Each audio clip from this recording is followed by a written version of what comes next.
All right, folks, we are back here at the live studio for 3 Pound Fishing. That's exciting. We have an incredible night scheduled for you. We actually have Mr. Hayden Jeffries with us. He's actually here, but I'm going to make sure that everything's looking good right now in terms of it does look like we're good. So I'm going to wait for a lot of people to join on here because we've got Hayden waiting in the wings right now, and we're going to cover some things before he comes onto the live stream. So super excited about this opportunity to talk to Hayden Jeffries. If you haven't been around the tournament trail, Hayden has done some incredible things for the last 2 years. He has won, I believe, up to 13 events, something ridiculous. Young man at 22 years old has definitely put his mark on the crappie industry. So with that said, I'm just going to start off and get through the boring stuff because I know, although I can tell you these are incredible sponsors, but compared to what we're going to hear later today or this evening, this is the boring stuff, unfortunately. I want to start out by thanking Ozark Rods, PTG, American Fish Tree, Bass Cat, S&S Marine, Cornfield Crappie Gear, Sniping Braid, and of course, 3 Pound Fishing Tackle. Those have been the sponsors for 3 Pound Fishing in 2022. I believe all of those guys will be back in 2023, and we have some incredible new sponsors that are going to be joining us as well. So we can do special things like this. I mean, getting to interview some of the top anglers in the industry, guys that are truly leaving their mark on the industry, is a really exciting time for fishing. And Hayden Jeffries is definitely making his mark on the industry. So let's see what else we got here. I wanted to make sure we talked about. I want to talk about my experience at the Crappie Masters National Championship. I'll very briefly. It was really a tale of 2 different days. For your guy, your good anglers. You had a very windy day. I missed some fish on the first day that made it a very bad day for me. And on day 2, I actually did pretty well. Had unfortunately to leave the lake at noon, some family functions, and I actually turned in a 12-plus day, even only fishing till noon. So I had a great time. I got to say, hats off to the Crappie Masters. They run an incredible event. And so Blake, Angie, that whole crew does an outstanding job of running those tournaments. And I think a lot of people talked about that when they went up on stage. And I mean, come on, Grenada. It's just a great experience. So with that said, I'm going to bring Hayden in here, and here we go. There he is, folks. The new Crappie Masters National Champion, Hayden Jeffries. Yay! How are you feeling, bud? I'm feeling good. Let's see. Pick up one of those trophies. Oh my goodness, that is something else. Now, I was fortunate enough to talk to you before the second day because we were starting kind of in the same location, and this has been on your bucket list. Talk about the history you have with crappie fishing and how this all started, and then we're going to go right through the details of what you did during this tournament. So, give us a history of you and fishing. Yeah, so I mean, I started fishing really when I could walk. My dad's been fishing his whole life, and he, started us when we were young. Doing the same thing. I never really did any crappie fishing growing up. We were always just a bass fisherman. We catfished a lot, brim fishing, really anything. We just liked fishing. And 6 or 7 years ago, a really good friend of mine, he hit us up one day and was like, "Hey, y'all should try crappie fishing. Y'all should come with me one day." So we, took the offer, went and jumped in the boat with him, went crappie fishing. We didn't catch a whole lot of fish. We probably caught 10 or 15 fish. And I thought it was the coolest thing ever. It was a different species of fish I'd never caught before, never chased before. And that's kind of where it all started. We kind of started rigging our boat up, put some spider rigs on the front of it, started playing around with it some. And we've grown to where we are now. Now, this was before Live Scope or at the Live Yes, Scope? Yeah, so this was probably 6 years ago. 6 years ago? Okay, gotcha. And this was on Ross Barnett because you tell me that you're from Ross Barnett. That's actually your home life. Yes, I've lived 15 minutes from Ross Barnett my whole life. So your dad was a bass fisherman primarily? Yes. He bass fished competitively for several years before we got into competitive sports in high school and stuff, and he kind of had to get out of it for a while. Okay. So you turned on to crappie fishing, and We talked about briefly about you chasing crappie versus crappie just being still out there. Uh, you went out of your way to actually try to find crappie that were actually moving to make it to be more effective. Yeah, so I had a tournament spring of 2020, I guess it was, on Grenada Lake. Worst tournament finish I've ever had. I caught one crappie all day long, and he barely measured. We had to stretch him to make him measure and be a legal fish. Right. Um, and that aggravated me. I thought I was, decent at what I was doing, and I got to that tournament and only caught one fish, so it really made me mad. I told Dad on the way home, I said, never again. This will Right. never happen again. So I went to my home lake for 2 weeks straight, fishing basically every day. And that's what I practiced. I would get on a good fish. I would spook him intentionally. I would step on the deck or do whatever I needed to do to spook that fish. And I would just practice, following him around, putting baits in front of him while he was moving, just practicing that. And So I got on a fish and I chased him for 43 minutes before I ended up catching that fish. And once I did that, I was like, okay, I think I can do that part. What's next? And that's kind of what I've been doing this whole time, is just picking something that I think I struggle with, and building on that every time I, go fishing. If there's nothing on the line, I'm still out there working on something. that's very cool. Gosh, where do I even go? There's so many questions I want to ask you. All right, so go through the equipment check that you have on your boat. So we sat there and it was just, you were a very nice young gentleman for sure. Your dad, without a doubt. We talked there for about 30 minutes prior to day two, and talk about. Let's just go through the details on your boat and the equipment that you use Yeah, and why so you use. I run a Minn Kota Ultrex for a trolling motor. I've ran every trolling motor on the market, and as far as durability, I don't think you can beat the Minn Kota. It works for what I do. I'm really tough on my equipment, and it produces every day. I run the beat down ultimate mount. I like that I can drop it down to the deck, get it out of the way when I'm moving spots or whatever. Um, as far as live scope, I run the 8616 XSV for my unit, and I run the LVS 32. I played with the new transducer for probably 2 months when it first came out, and I just couldn't ever get used to looking at it. I think I, had so much history with the old transducer that I couldn't get my eyes adjusted to looking at the new one. What was different? What did you see different? Um, I A few things that I really liked about it was distance. You can see a lot farther out. Looking for fish, looking for structure, stuff like that. You can scan a lot farther. I like the target separation when you are fishing structure. So on Ross Barnett, we fish a lot of stumps and brush piles and stuff like that. And the fish really stood out when they were on that, structure. The few things I didn't like about it was if you got a group of fish, say you had 6 or 8 fish on a stump or something, I couldn't tell the difference in the size of those fish. They all just looked like fish, and until you actually pulled one of the fish out of the group, you couldn't tell anything about them. It kind of looked pixelated to me whenever a fish was sitting out in open water. I couldn't get as detailed of an image as I could with the 32. Mm-hmm. And it kind of seemed like I was fishing in slow motion with that new transducer. The 32, I've never really seen that. It's fast, it's sharp. If I cut my trolling motor really hard back and forth, it'll keep up with me. And with the 34, it just seemed like it wasn't all the way in real time like it should be. Gotcha. Cool. I love the feedback on that. That's awesome. So go ahead. What else do you have? You talked about the.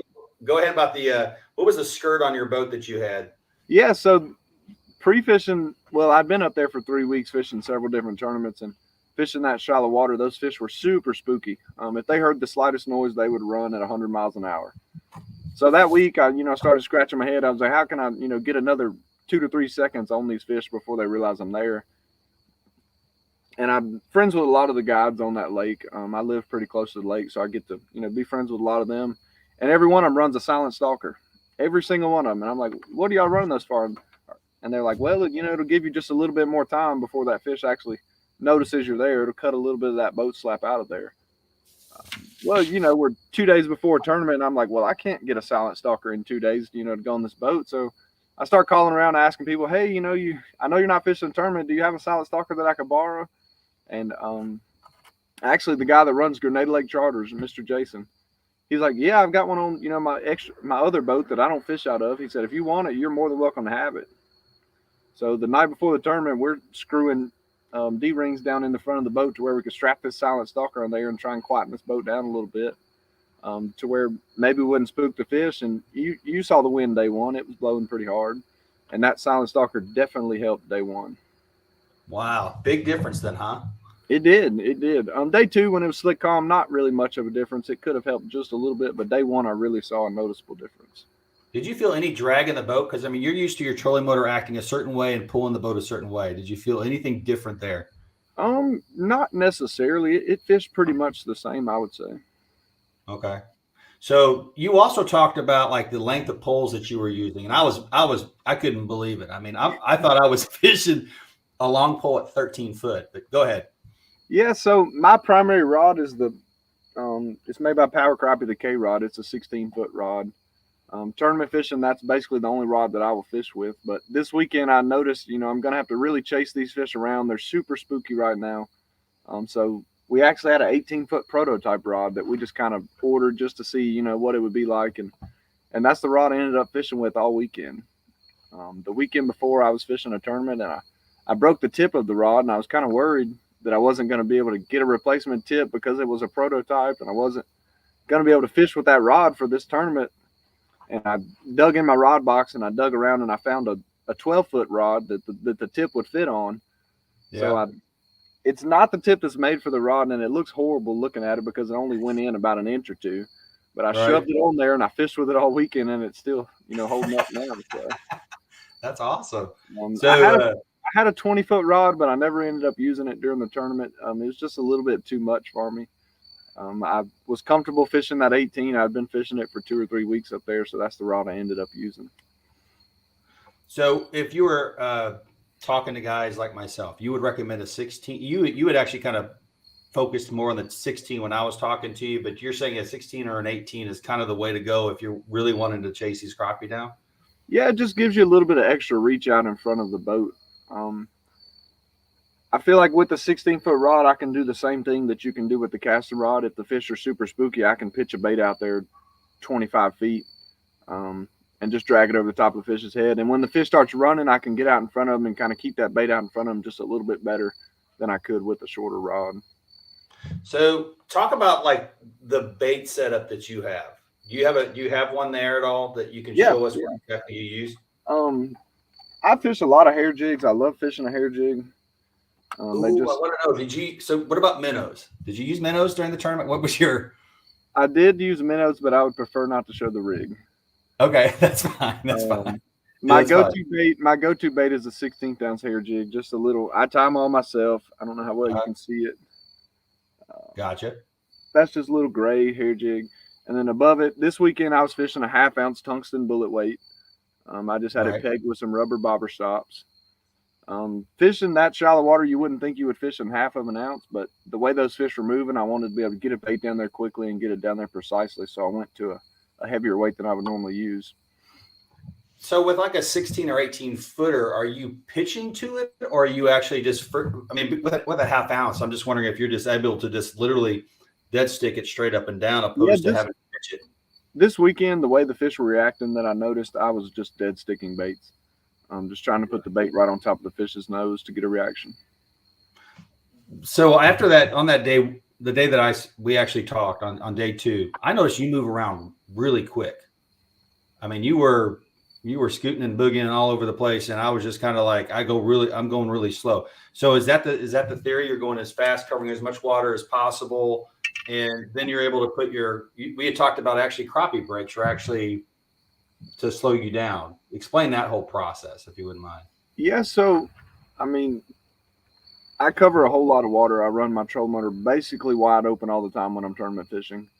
I'm so comfortable with what I'm looking at on the screen that I can move at 2 to 2.5 miles an hour and be able to, interpret what I'm looking at that rate of speed. And then on the rear of my boat, I've got Minn Kota Raptors with the paddles on them. Those really help break the boat down and get it to where I can stop on a fish. And I'm also running the trolling motors on the back just to where I can stop the boat. And even if I'm getting too close to a fish, I can actually move the boat backwards without having to use my front trolling motor. I think those those props that people are putting on the back of the boats, those things are the future. I'm hearing a lot of positive things, including, your feedback that you gave me that morning. Yeah, I think they're definitely a useful tool.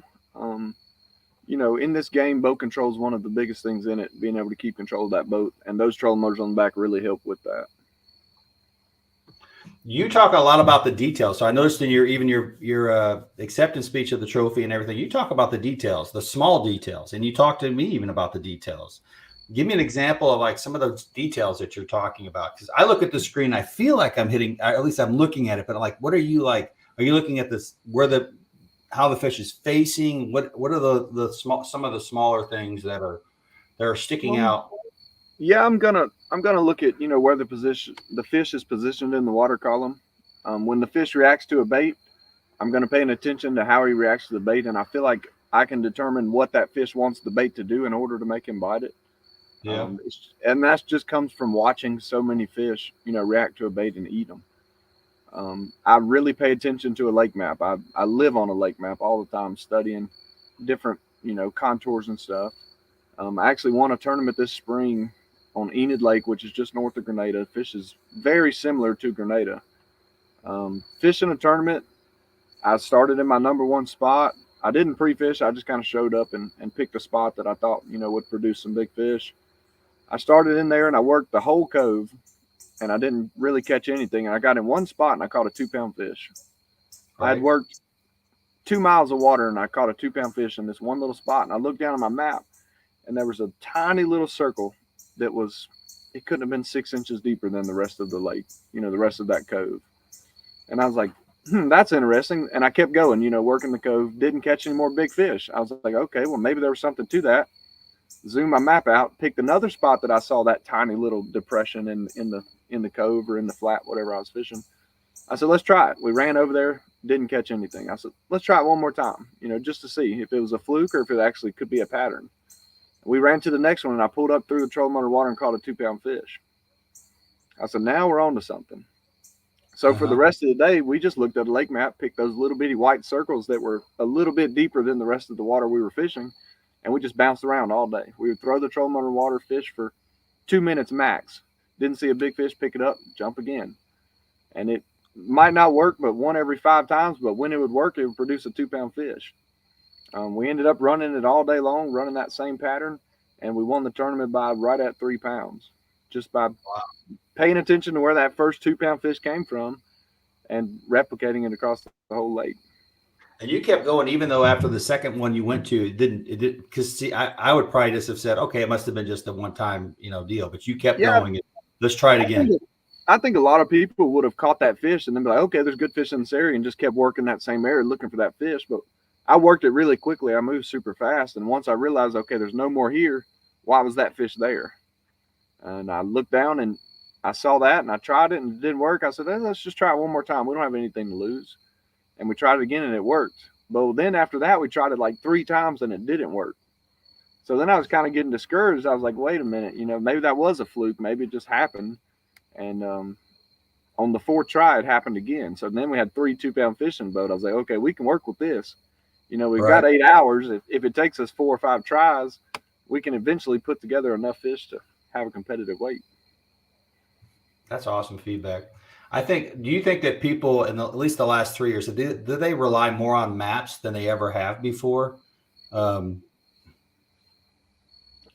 I would say that I rely somewhat less on maps than I used to. When I was spider rigging, maps was basically the only thing that I used. I wasn't, a great crappie fisherman. I kind of had an idea of what I was doing. So I would use those maps to stay on the drop-offs or stay on the ledges, stay in the ditches, whatever I was planning on fishing. And now I just kind of use the maps to see when I do catch that big fish, where he was at and why he was there. Gotcha.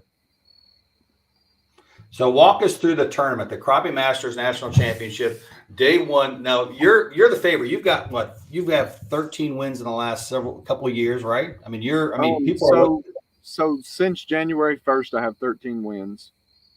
Overall, this made win number 20 for me since I started, tournament crappie fishing. Awesome.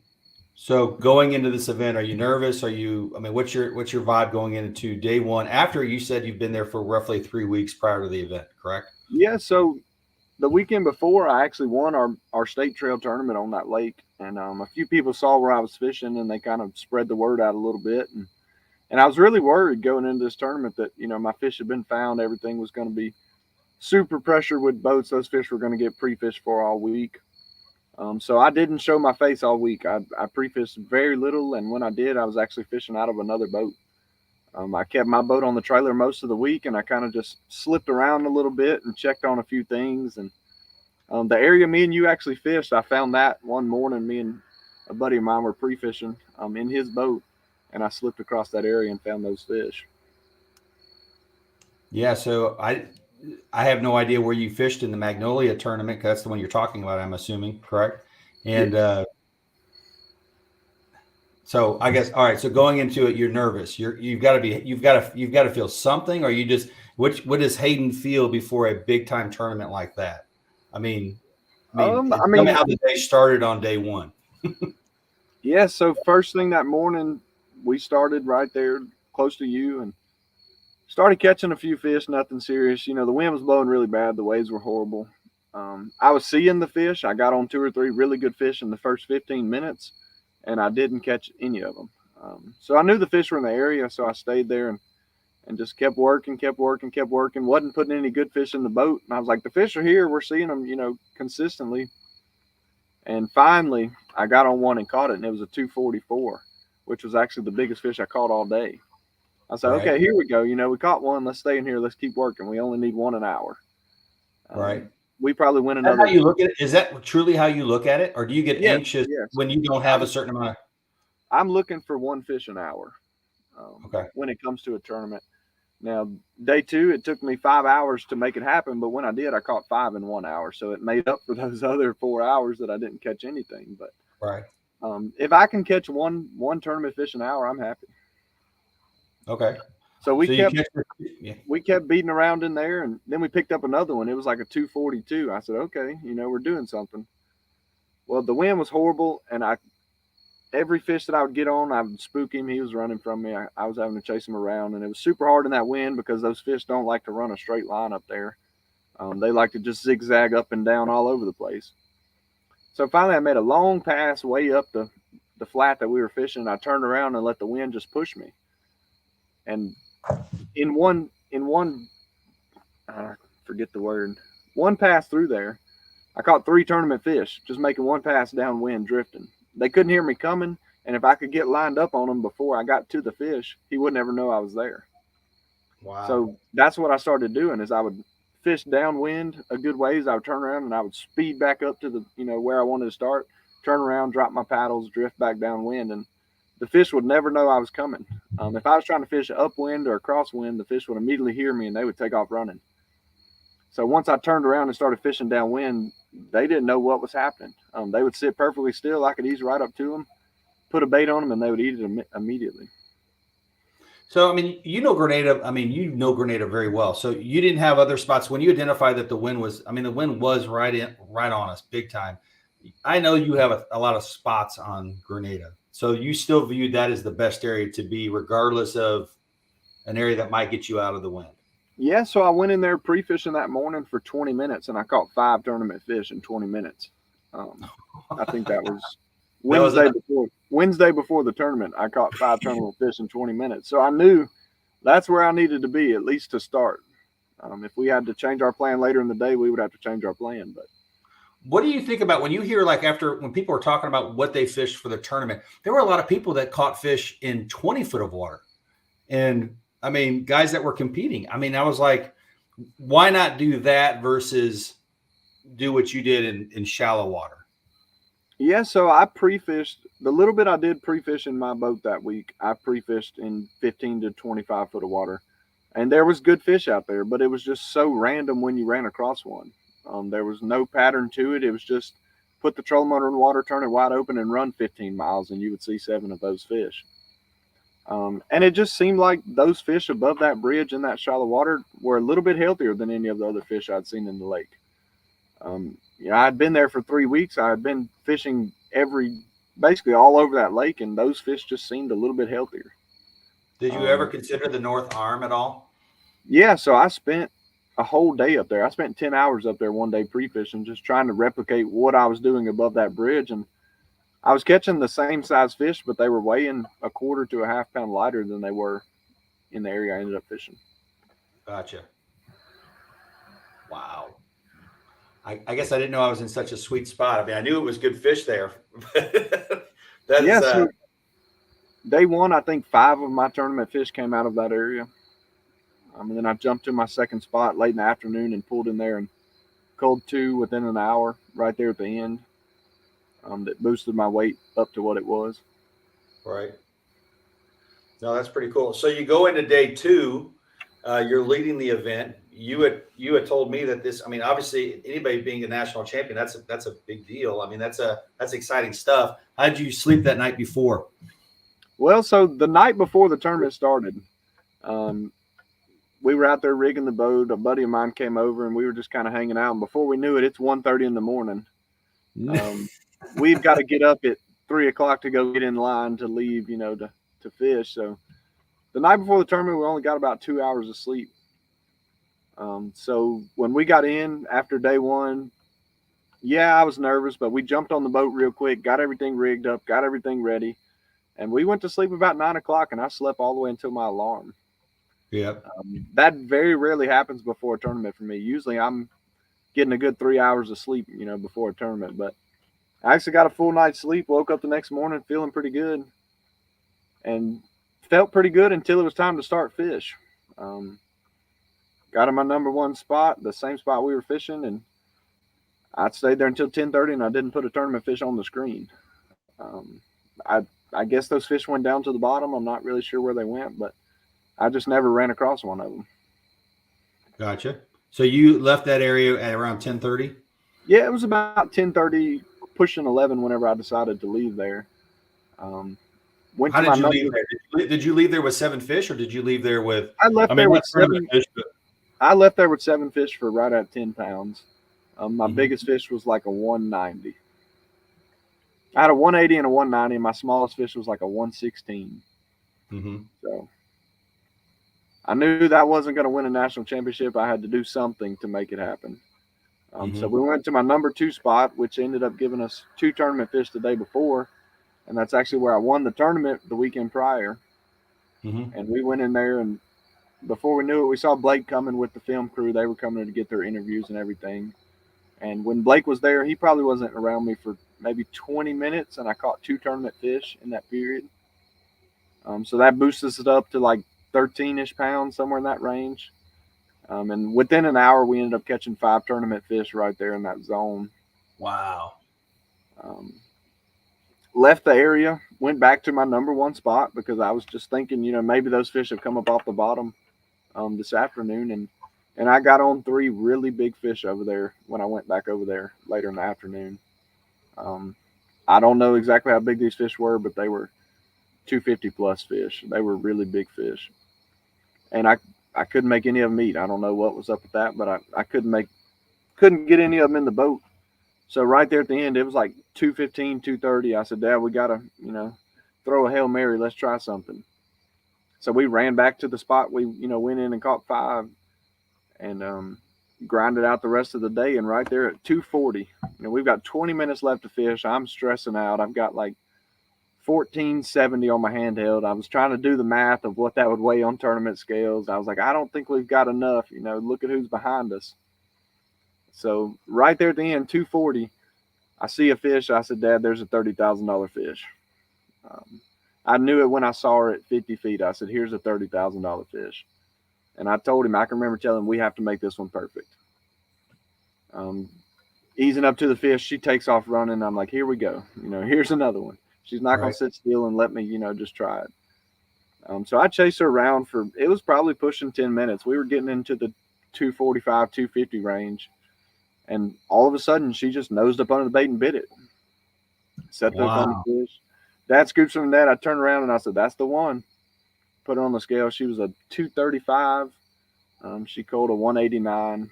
And that made me feel a lot better. That fish culled me right at half a pound, right there at the last 10 to 20 minutes. And I didn't give Wow. up. I said we've got 9 more minutes. After I caught the fish, I said we got 9 minutes. Maybe we can run, get lucky and run across one more. But we ended up not running across any more tournament fish. Is your dad constantly checking the fish on their health and how they're doing throughout a tournament? Yeah, yeah. So probably every 10 or 15 minutes he's back there looking.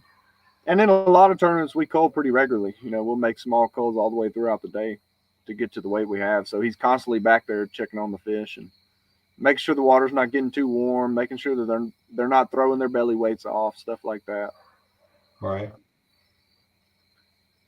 When I get on a Wow. big fish, I have to say, hey, I'm on one, or he might be back here doing something like that. So when I see a big fish, I always let him know, hey, I'm on a big fish, just because he might not be, where he Right. can get to the fish immediately. Right. So going back to your settings and how you work a live scope. So in the area that we were at, I was running my live scope, and this is just going to be just because it's one of the notes I have here.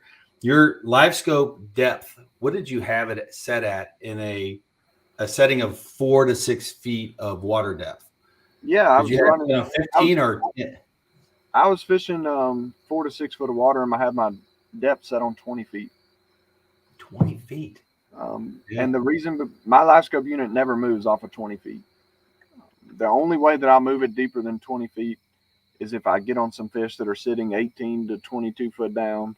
I'll drop it down to 25 just where I can actually see those fish. But I'll fish all the way up to 2 foot of water fishing on 20 feet.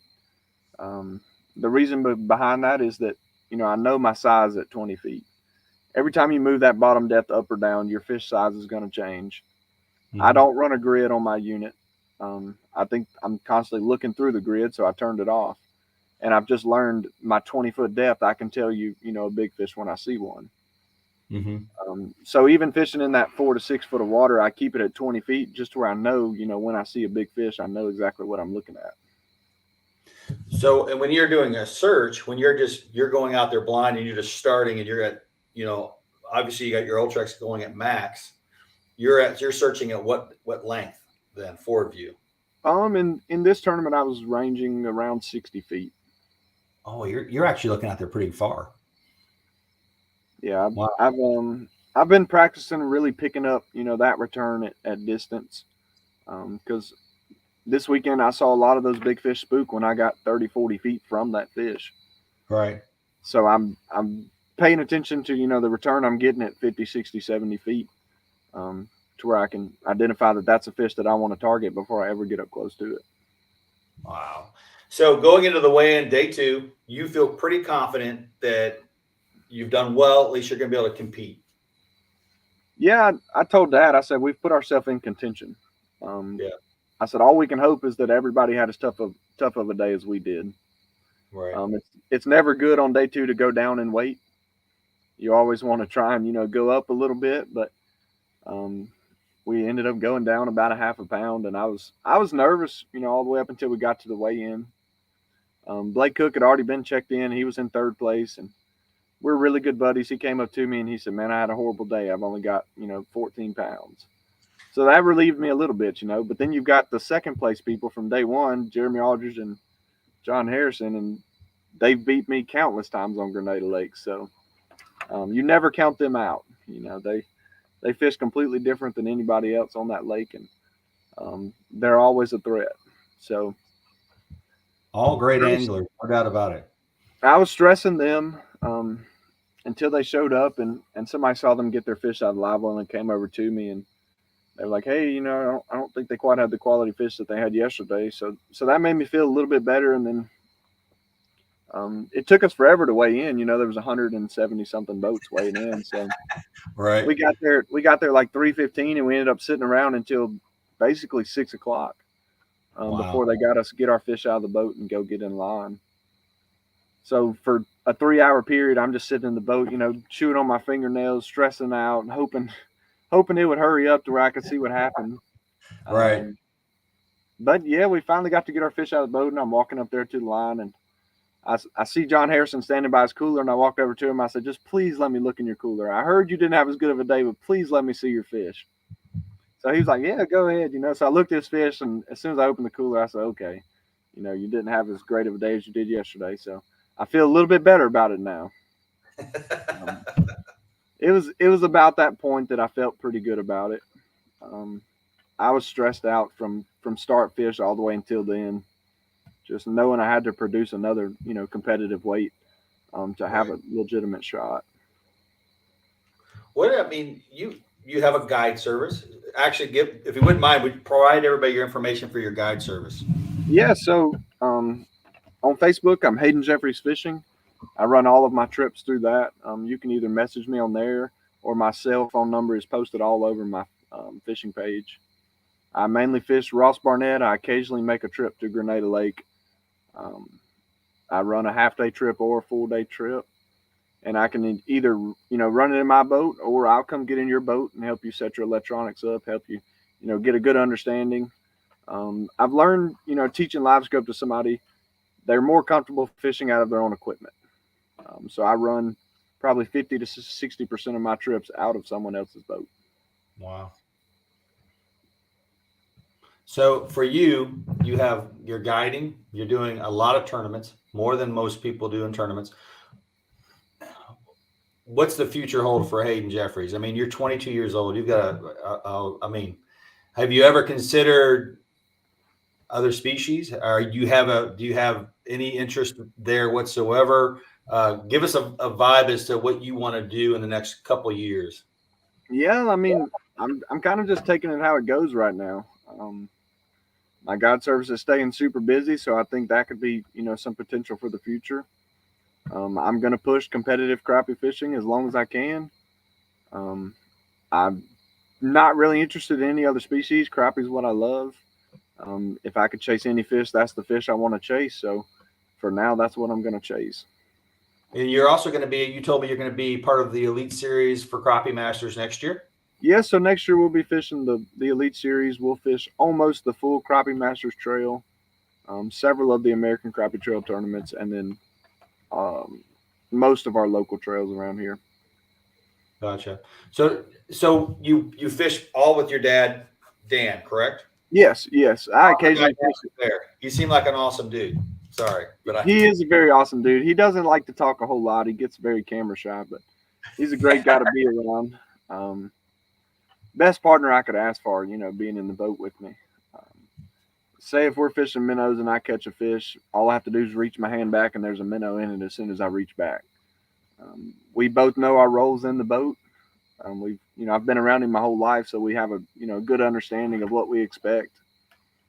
He knows that the more time he can keep me on that trolling motor looking for a fish, the better odds we have. So if he can do anything to make my day a little bit better or give me 10 more seconds looking at that screen, he's going to do it. Wow, and I believe it. Just talking to him for a short period of time, I thought that he was totally invested. And I mean, you're his son, so I understand that he's invested. It's awesome. I loved it, and he was very personable. He shouldn't be camera shy whatsoever. So I was very camera shy too, and still they started really sticking all these cameras in my face and making me talk. so how do you feel like when Blake and them come by with the camera boat? How do you feel about that? It always depends on how my day's going. If I've got a decent weight already, yeah, let's talk. Let's do an interview. But if I'm struggling a little bit, I'm like, can we wait a couple hours and see if maybe something changes? But I enjoy it. I like helping any angler I can with anything. So if I can give you a tip or a trick that'll help you, I'm enjoying that. Yeah, it's well, all I can tell you, Hayden, is everybody's very impressed by what you've been doing last couple of years for sure. You're kicking butt. Obviously, this year was incredible. Just meeting you for the short period of time that I did that day, you're outstanding, and so totally worthy of that trophy without a doubt. Can you hold that up again? That is a massive. You're there. That's awesome, dude. I appreciate you taking the time too. We also took home the Rookie of the Year for Crappie Masters this year. This was our first year to fish any Crappie Masters tournaments. Going into the national championship, me and Jordan Sanders were actually tied for Rookie of the Year. So we did a little smack talking before the tournament. I'm going to beat you, you're going to beat me, whatever. So we were glad to take that one home as well. What do you have plans for all that money? Was it $30,000 or something ridiculous? Yeah, it was 30,000, and then we got 1,500 for rookie of the year, and right now it's just going to go into my business, just kind of help promote me a little bit. I'm working on rigging a new boat out right now, so some of it will probably go towards that. Can you give us like when you're rigging out a new boat? What's the what boat you going with? I actually bought a 2000 model Ranger 522. It's a 22 footer. Very nice. We drove to Kentucky and picked it up a few months ago. I've been looking for one for a while. This skeeter fish is really good, in slick water, but when the wind starts blowing, I don't like the way it performs. I wanted a bigger, heavier hole that I could, fish in the wind a lot better with, and that's the one I ended up going with. Awesome, that's exciting. And when we were coming home, I told Dad, I said, if I want it, I'm putting it on there. Whatever it takes. If I decide there's something that might make me 1% better, I'm putting it on the boat. So kind of So you've got the 80, what is it, 8616, the same unit I have. Would you change that? No, absolutely not. You think that's the perfect size? I think so. I've played with the bigger units. I've ran a 22 for 3 days, and I just wasn't really a fan of it. It was too much to look at, in my opinion. Gotcha. I was having to take my eyes from left to right to look at both sides of the screen, and I like to be able to kind of just glance at the whole screen at one time. Right. And I've run a lot of the 12-inch units on my guide trips and stuff, and they're great units, but I don't think they quite give as much detail as that 8616 does. Gotcha. Do you have any blind spots in your 8616? Because I told you that I'm experiencing some blind spots. I think everybody has some level of blind spots, but the transducer that I have on here right now is actually really good, and I can't say that I have a blind spot with this transducer. Really? I've had a couple transducers in the past. I had a couple transducers in the past that had some really bad blind spots, and Garmin ended up working it out for me. So do you think working it out is just getting a new transducer? That's what they did for me. So I actually borrowed a buddy of mine's transducer and hooked it up to my system, and it fixed my blind spots. So I called Garmin and told them, hey, I've got blind spots. I borrowed my buddy's transducer and it fixed my problems, and they warranted my transducer and it fixed my issues. I think every time I've made a fix with a live scope unit, an LVS 32, it was just replacing the unit solved the problem opposed to anything else. And so I agree with that. Yeah. Go ahead. So I had a friend of mine not too long ago that called me that was having trouble with his live scope. And I said, well, I've got, every spare part we need. I've got a transducer, got a black box. Even had the same unit he was running. I said, I'll meet you at the boat ramp one morning and we'll, swap parts until we figure out what's wrong with it. All right. And it ended up being the black box. That was the first time I've ever seen a black box, give anybody any trouble, but it was the black box. So what about the 8-degree versus 0-degree mount? Talk about that briefly. That's a big debate, especially if you're running it on your trolling motor. Yeah. So this weekend I actually ran the 8-degree. Guiding on Ross Barnett, I'm fishing timber a lot, and I break a mount about every 1 to 2 months. So at the time I'm out of 0-degree mounts, but I do prefer the 0-degree mount. It tightens that cone up a little bit. It makes me be that much more precise with my bait. I prefer the 0. Yeah. So folks, the people that don't know, it comes with an 8-degree, but you can actually purchase a 0-degree, and you can get those on Amazon for roughly around $30. And I personally have a couple of those extra in my boat just so that I have them available. Cause like you said, they break and you get on a wave and it crashes down onto timber and boom, it's gone. Right. So I think a lot of people shy away from a 0-degree mount on a trolling motor shaft because they think the barrel is going to be getting in the way. Yeah. I've yet to see any problem with any kind of interference like that. The image looks the exact same as it does on the 8 or the 0, in my opinion. Cool. And so fishing that shallow water, I see a lot of people run their transducer 1 click up. They think they can see some fish that are right up under the surface. I'm actually running my transducer flat, but I'm not running it very deep under the surface of the water. So my transducer probably isn't 3 inches under the surface of the water. And I'm running it straight flat. So you're running it really high on the trolling motor shaft. Really Yes. high. Just because I can see those fish, I guess they're sunbathing. I'm not really sure what they're doing. Every now and then you'll catch some crappie that are actually sitting, 4, 5, 6 inches under the surface. Did you catch any of those fish this weekend, like on timber? Did you even target those fish that will sit on timber? This weekend, I did not catch a tournament fish off of wood. I caught some crappie off of wood, but I never saw one of those fish sitting on wood. The weekend prior to that tournament, I did catch my biggest fish of the day, which was a 260. I caught it off of a piece of timber. And did So you shy away? Go ahead. I'm always going to look at the timber, but on those lakes, it's hit or miss. In that particular area, the depth fluctuated from basically 6 feet to 3 feet. So did you ever try to stay within like a 4 foot to 6 foot, or would you shy away from the 3 foot water closer you got to that boat? What was did you even care? Most of my tournament fish came out of that 5 to 6 feet of water. Yeah. I ran up into the shallow water several times just hoping to get on a big fish, and I never did. Mm-hmm. All of my tournament fish in both areas seem to be wanting to stay in that 5 to 6 foot of water. Gotcha. Interesting. That's exciting, man. I'm super proud of you, and I look forward to seeing what you're going to do in 2023. I want to thank you for being on 3 Pound Fishing. I don't want to keep you away from your family and everything that's going on, but raise up those trophies, man, because it's exciting. That is an awesome picture there, dude. I appreciate you, and thanks again, and we'll end it here, I guess. So yeah, thanks for having me. Not a problem, and I look forward to talking to you in the future, brother. Okay. All right, man. Have a good one. Yes, sir. You too.